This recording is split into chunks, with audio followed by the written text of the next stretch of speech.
It's idiom time, and today's idiom is a burnt child dreads the fire.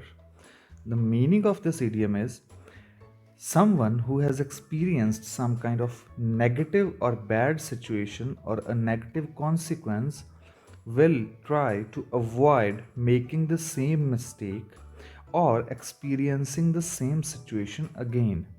ਇਹਦਾ ਮਤਲਬ ਹੈ ਕਿ ਜੇ ਕਿਸੇ ਨੇ ਕੋਈ ਮਾੜੀ ਸਿਚੁਏਸ਼ਨ ਪਹਿਲਾਂ ਐਕਸਪੀਰੀਅੰਸ ਕੀਤੀ ਹੈਗੀ ਤਾਂ ਉਹ ਉਸ ਚੀਜ਼ ਉਹੀ ਜਿਹੀ ਸਿਚੁਏਸ਼ਨ ਦੇ ਵਿੱਚ ਦੁਬਾਰਾ ਜਾਣ ਤੋਂ ਡਰੂਗਾ, ਓਕੇ, ਜਾਂ ਫਿਰ ਉਹੀ ਜਿਹੀ ਸਿਚੁਏਸ਼ਨ ਨੂੰ ਦੁਬਾਰਾ ਐਕਸਪੀਰੀਅੰਸ ਕਰਨ ਤੋਂ ਡਰੂਗਾ।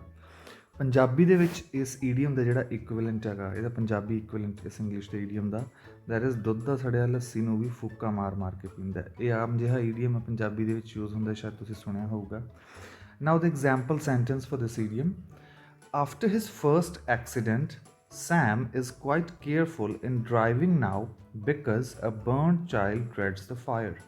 ਮਤਲਬ ਆਪਦੇ ਪਹਿਲੇ ਐਕਸੀਡੈਂਟ ਤੋਂ ਬਾਅਦ ਸੈਮ ਕਾਫੀ ਕੇਅਰਫੁਲ ਰਹਿੰਦਾ ਹੁਣ ਡਰਾਈਵਿੰਗ ਦੇ ਟਾਈਮ 'ਤੇ, ਕਿਉਂਕਿ ਇੱਕ ਬਰਨਟ ਜਿਹੜਾ ਚਾਈਲਡ ਹੈਗਾ ਉਹ ਅੱਗ ਤੋਂ ਡਰਦਾ ਹੈਗਾ। ਡਰੈਡਸ ਦਾ ਮੀਨਿੰਗ ਹੈਗਾ ਡਰਦਾ ਹੈਗਾ, ਓਕੇ।